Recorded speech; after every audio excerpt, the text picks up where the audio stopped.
Bapak Ibu Saudara yang terkasih dalam Tuhan kita Yesus Kristus, kembali lagi berjumpa di Life Study. Sebab orang yang berhenti belajar, berhenti bertumbuh. Mari kita bersatu di dalam doa. Bapa dalam sorga, biar Engkau yang mewahyukan kepada kami semua apa yang menjadi isi hati Tuhan, dan mata pengertian kami boleh dibukakan akan kebenaran firman-Mu. Demi nama Tuhan Yesus kami berdoa, amin.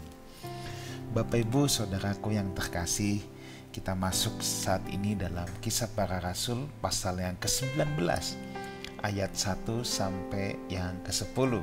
Pada kesempatan ini Kisah Rasul 19 ayat 1 sampai dengan yang ke-10. Mari kita baca dulu Kisah Rasul pasal 19 ayat yang pertama. Ketika Apolos masih di Korintus, Paulus sudah menjelajah daerah-daerah pedalaman dan tiba di Efesus. Di situ didapatinya beberapa orang murid. Nah, jadi saudaraku, menyambung dari pasal sebelumnya dalam Kisah Rasul 18 ayat 23 ya, kita bisa melihat kali ini sudah memulai perjalanan Rasul Paulus yang ketiga. Nah, jadi Bapak Ibu bisa melihat dulu peta yang ada di layar kaca Bapak Ibu. Sekarang pembahasan kita sudah masuk dalam perjalanan yang ketiga ya. Setelah di Kisah Rasul 18, Paulus hanya sesaat saja ada di Efesus ya. Lalu ia meninggalkan Aquila dan Priscilla untuk melayani di sana. Sementara Kisah Rasul 18 ditutup dengan Aquila Priscilla bertemu dengan Apolos, seorang yang cakap mengajar jalan Tuhan tetapi belum mengenal konsep iman di dalam Yesus Kristus. Lalu Aquila dan Priscilla memberikan penjelasan lebih lanjut karena Apolos seorang yang rendah hati, sekalipun dia seorang cendekiawan yang pandai, tetapi dia mau mendengarkan dan belajar dari Aquila dan Priscilla. Singkat cerita, Apolos menjadi pengikut Tuhan Yesus dan ikut memberitakan Injil. Tetapi kemudian Apolos pindah ke kota Korintus, Aquila dan Priscilla tetap ada di Efesus. Nah, dan di mana Rasul Paulus berkata bahwa jika Tuhan mengkehendaki, aku akan kembali ke Efesus lagi. Sebab saat itu Paulus harus cepat-cepat ya saudara ya, berkemas-kemas, dia harus ke Yerusalem karena harus menghadiri perayaan. Kemudian dari Yerusalem dia meneruskan perjalanan ke Antioquia, di mana base campnya Paulus dan Barnabas sejak perjalanan pertama. Lalu dari situ Paulus kembali menjelajah lagi seluruh tanah Frigia dan Galatia. Kalau saudara bisa lihat di peta, Paulus menguatkan kembali iman jemaat yang ia pernah rintis, yang ia pernah layani sebelumnya. Di sini kita belajar bahwa iman orang percaya itu memang perlu di-maintain Bapak Ibu ya. Apalagi dulu belum ada zaman sosial media, belum ada zaman WhatsApp dan lain sebagainya. Surat nyampenya lama ya. Saya ingat dulu waktu belum ada email, wah saya mau menulis surat untuk teman baik saya di Amerika, surat itu baru nyampe bisa 2 minggu lebih Bapak Ibu Saudara ya, itu baru sampai. Itu sudah ada kantor pos. Bayangkan zaman Paulus belum ada itu. Jadi menulis surat pun jangka waktu lebih lama. Tetapi kita lihat di sini intinya adalah iman orang percaya perlu di-maintain. Saat ini untuk memaintain jauh lebih gampang dengan teknologi yang ada. Ya. Tetapi yang paling penting di sini adalah pelayanan apapun yang kita lakukan Bapak Ibu itu perlu di-maintain. Ya. Nah, Paulus tadi saya katakan dia pernah berjanji dalam Kisah Rasul 18 ayat 21 akan kembali ke Efesus jika Allah mengkehendaki, dan Paulus menepati janji itu. Paulus ketika kembali ke Efesus ini, ia tinggal di situ selama 2 tahun. Efesus ini kota terpenting di wilayah Asia saudara ya. Saat ini adalah Turki. Ini adalah kota terpenting di zaman itu. Jadi dalam ketujuh jemaat, kalau kita lihat kitab Wahyu, ada Efesus, Smyrna, Pergamus dan lain-lain. Efesus ini adalah kota yang terpenting. Dan di sana dibangun sebuah kuil Bapak Ibu ya. Sebuah kuil yang sangat-sangat besar dan terkenal, yaitu kuil untuk Dewi Artemis. Itu adanya di kota Efesus.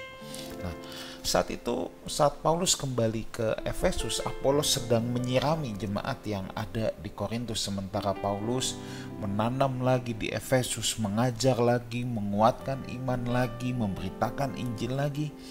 Tapi kita lihat Paulus tidak marah kalau Apolos membangun di atas apa yang telah ia tanam di kota Korintus. Tetapi justru Paulus bersuka cita. Inilah indahnya teamwork dalam kerajaan Allah. Paulus tidak punya kecurigaan, menganggap, "Hei Apolos, ngapain kamu? Kamu mau mencuri domba saya ya?" Enggak. Ya, Paulus tidak ada berpikiran seperti itu, ya. Dan di sini kita melihat sebenarnya hamba-hamba Tuhan harus memperagakan apa yang Paulus, Apolos semua kerjakan, bahwa kita satu tubuh dalam Tuhan, kita saling membangun, saling melengkapi, saling bekerja sama, ya, untuk mendewasakan jemaat Tuhan, untuk menjadi berkat untuk orang-orang yang percaya. Apolos sangat disukai di kota Korintus, saudara, ya. Paulus tidak jadi iri. Nanti ketika kita belajar kitab Korintus, kita akan menjumpai sampai ada orang yang menyebut dirinya sebagai golongan Apolos. Quote and quote dalam tanda petik, Apolos itu punya fanbase, saudara, ya, di kota Korintus. Tetapi Paulus tidak jadi iri, tidak jadi gusar, tidak jadi insecure. Enggak. Paulus sangat mendukung apa yang dilakukan oleh Apolos. Mereka benar-benar teladan hamba Tuhan yang baik, ya. Sementara dalam kisah ini kita lihat Paulus berjumpa dengan beberapa orang murid lagi di Efesus. Nah, sekarang kita lihat langsung ayat 2 sampai ayat yang ke-6. Katanya kepada mereka, "Sudahkah kamu menerima Roh Kudus ketika kamu menjadi percaya?" Akan tetapi mereka menjawab, "Dia belum, bahkan kami belum pernah mendengar bahwa ada Roh Kudus." Lalu kata Paulus kepada mereka, "Kalau begitu, dengan baptisan manakah kamu telah dibaptis?" Jawab mereka, "Dengan baptisan Yohanes." Kata Paulus, "Baptisan Yohanes adalah pembaptisan orang yang telah bertobat." Dan ia berkata kepada banyak orang bahwa mereka harus percaya kepada Dia yang datang kemudian daripadanya, yaitu Yesus. Ketika mereka mendengar hal itu, mereka memberi diri mereka dibaptis dalam nama Tuhan Yesus. Dan ketika Paulus menumpangkan tangan di atas mereka, turunlah Roh Kudus ke atas mereka, dan mulailah mereka berkata-kata dalam bahasa roh dan bernubuat. Nah, jadi di sini kan diceritakan Paulus berjumpa dengan beberapa murid, tetapi belum dijelaskan ini muridnya siapa. Tetapi kalau dikatakan murid, itu artinya seseorang yang komitmen, yang belajar sungguh-sungguh. Dan konteks di sini, ya, dalam Kisah Para Rasul, kalau dikatakan digunakan kata murid, itu pasti orang-orang baik. Konteksnya ini bukan murid-murid orang Farisi atau orang Yahudi yang menentang Yesus, enggak, pasti enggak. Kalau digunakan kata murid, konteksnya pasti ini orang-orang yang baik, yang udah bertobat, yang berbalik ke jalan Tuhan, yang meninggalkan kejahatan mereka. Nah, persoalannya di sini sekarang berjumpa dengan murid, tapi muridnya siapa? Muridnya Rasul siapa? Sementara Rasul lain belum ada yang ke Efesus, yang baru ke Efesus itu baru Paulus. Saat itu kemungkinan Yohanes belum menyentuh Efesus, saudara, ya. Belakangan Yohanes juga ke Efesus, ya. Makanya ketika Yohanes menuliskan surat kepada ketujuh jemaat, itu juga ada jemaat di Efesus. Tetapi konteks pada saat itu kemungkinan besar belum ada rasul lain. Kalau Yohanes pernah ke situ, tidak mungkin mereka tidak tahu baptisan dalam nama Tuhan Yesus. Ingat, yang pertama kali merintis di Efesus adalah Paulus. Paulus membawa Aquila dan Priscilla. Nah, berarti bisa aja ada kemungkinan ini muridnya Aquila dan Priscilla. Tapi nggak mungkin juga. Kenapa? Sebab kalau mereka belajar dari Aquila dan Priscilla, mereka pasti mengenal baptisan dalam nama Tuhan Yesus. Pasti mengenal Roh Kudus. Ingat di Kisah Rasul 18, ada seorang pengajar, ya Apolos itu, yang baru tahu baptisan Yohanes. Kemudian Aquila dan Priscilla menjelaskan lebih lanjut kepada Apolos tentang baptisan dalam nama Tuhan Yesus Kristus.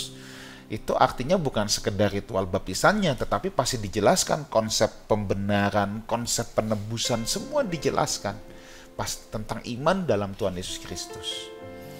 Nah, Bapak Ibu Saudara, Jadi dapat kita pastikan murid-murid di sini adalah murid-muridnya Apolos. Sebelum Apolos mendapatkan penjelasan dari Aquila dan Priscilla. Kemungkinan besar mereka belajar dari Apolos.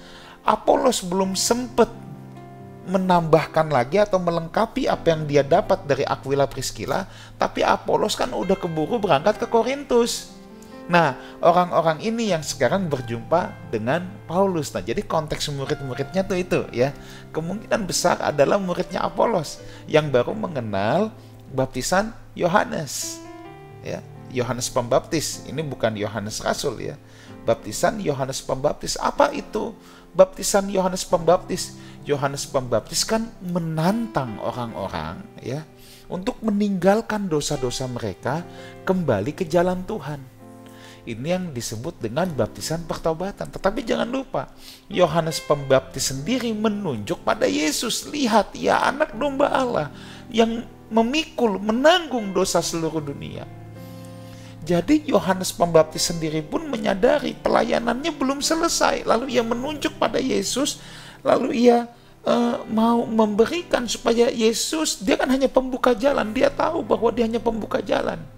Nah, sekarang Yohanes Pembaptis mau mengarahkan orang-orang kepada Yesus. Nah, itulah sebabnya ketika seseorang baru tahu baptisan Yohanes Pembaptis, ini kan berarti mereka secara tidak langsung mengklaim bahwa aku ini dalam tanda petik aliran Yohanes Pembaptis. Aku murid dari Yohanes Pembaptis.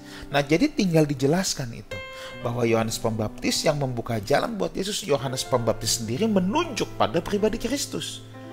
Oleh karena itu, orang-orang yang baru mengenal baptisan Yohanes, kalau kita lihat, ini kan bukan kejadian pertama ya. Dalam Kisah Para Rasul yang sebelumnya juga sudah, bahwa orang hanya tahu baptisan Yohanes karena Yohanes memang tersohor pada saat itu, saudara. Walaupun pelayanannya hanya sebentar, tapi dia itu cukup fantastis dan orang-orang tahu. Ya, baptisan pertobatan Yohanes Pembaptis itu orang-orang tahu. Nah, di sini mereka tinggal diarahkan, bahwa Yohanes itu belum lengkap. Yohanes masih mengarahkan pelayanannya sendiri kepada pribadi Yesus Kristus. Nah, tetapi di sini saudaraku, ada yang menarik saudaraku ya. Selalu ada dua penafsiran besar kalau kita membaca ayat ini. Yaitu pada titik sudah terima Roh Kudus belum, ditumpang tangan Rasul langsung berbahasa roh. Nah, kalau aliran Pentakostal, saudara, ya, kalau aliran Pentakostal itu selalu menggunakan kitab Kisah Para Rasul sebagai kitab utama untuk pneumatologi. Pneumatologi adalah doktrin atau dogma yang berbicara, ilmu yang berbicara tentang Roh Kudus. Dan ciri khas dari doktrin Pentakosta memang adalah baptisan Roh Kudus disertai tanda awalnya itu. Jadi tanda awal dari baptisan Roh Kudus adalah bahwa seseorang dibaptis Roh Kudus adalah berbahasa lidah, saudara. Jadi aliran Pentakosta itu mempercayai tanda awal baptisan Roh Kudus adalah berbahasa lidah. Nah, basic atau dasarnya itu adalah kisah-kisah seperti ini. Nah, tetapi selalu ada stream yang kedua. Kelompok non-Pentakosta selalu berargumen, enggak, bukan begitu.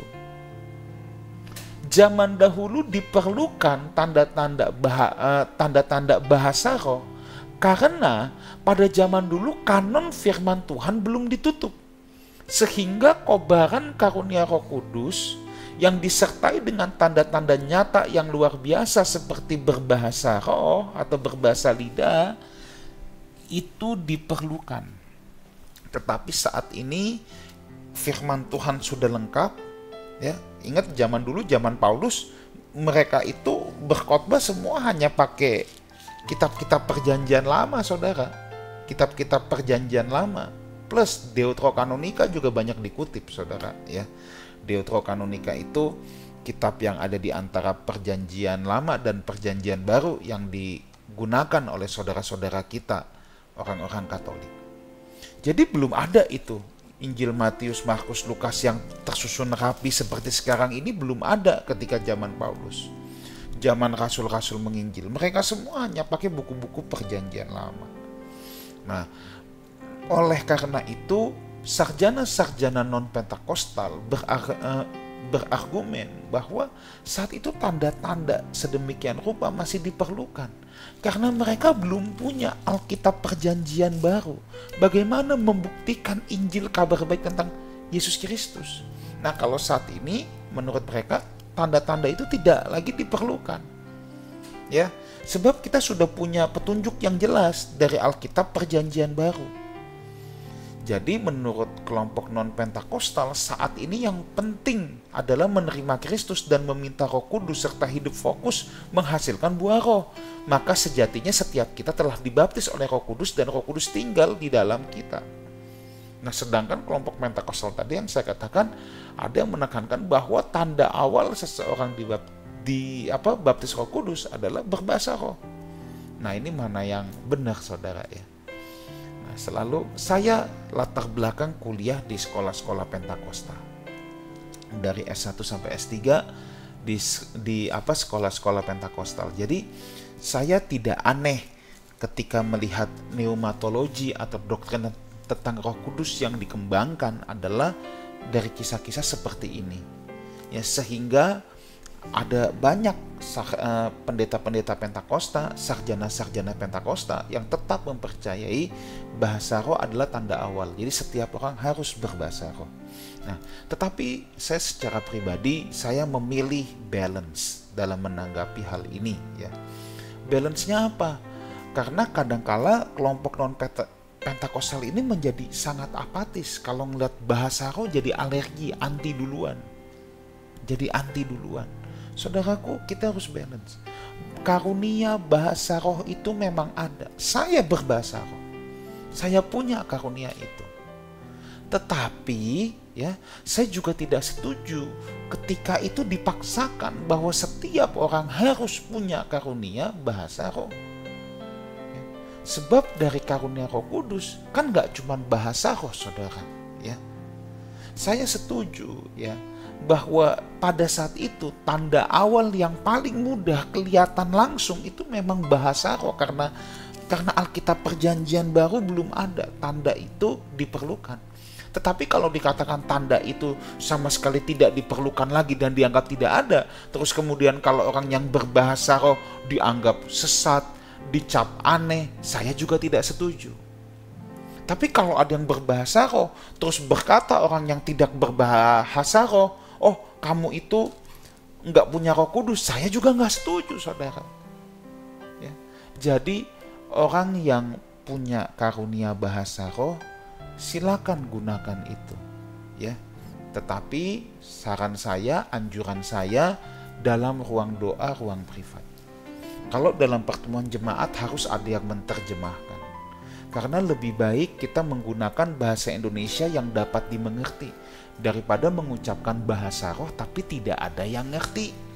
Tapi saya nggak anti loh ya sama bahasa roh, saya sendiri pun berbahasa roh.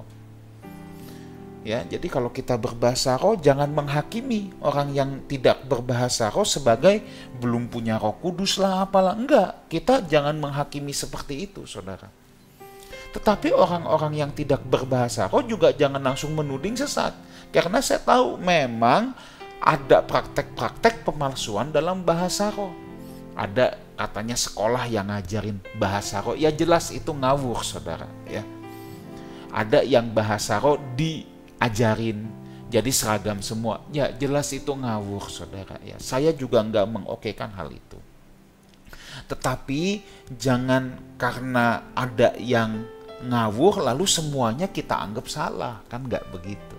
Seandainya ada barang palsu kan bukan berarti semuanya pasti palsu, kan yang asli juga ada. Kita harus balance ya. Inilah keberagaman dalam tubuh Kristus. Jangan punya pandangan ekstrim sendiri terus kemudian menganggap diri sendiri paling benar.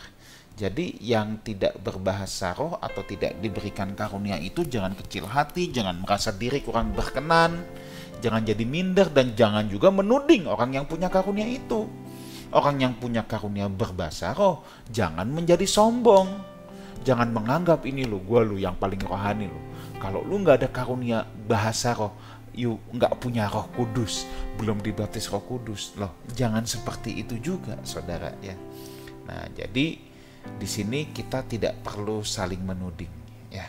Tidak perlu saling menuding, kita menghargai karunia di mana Tuhan berikan kepada masing-masing orang, dan itu adalah hak prerogatif Tuhan, itu adalah kemutlakan Tuhan untuk memberikan ke si A karunia apa, ke si B karunia apa. Itu kita nggak perlu cawe-cawe atau merasa menentukan, ya, sebab karunia Roh Kudus punyanya Tuhan, dan Tuhan berhak memberikan kepada siapa Ia mau berikan dan karunia yang apa. Tetapi yang saya tahu pasti begini, setiap saudara yang sudah menerima Tuhan Yesus pasti mempunyai karunia Roh Kudus, tetapi karunianya apa? Beda-beda. Nah, itu masalahnya, ya.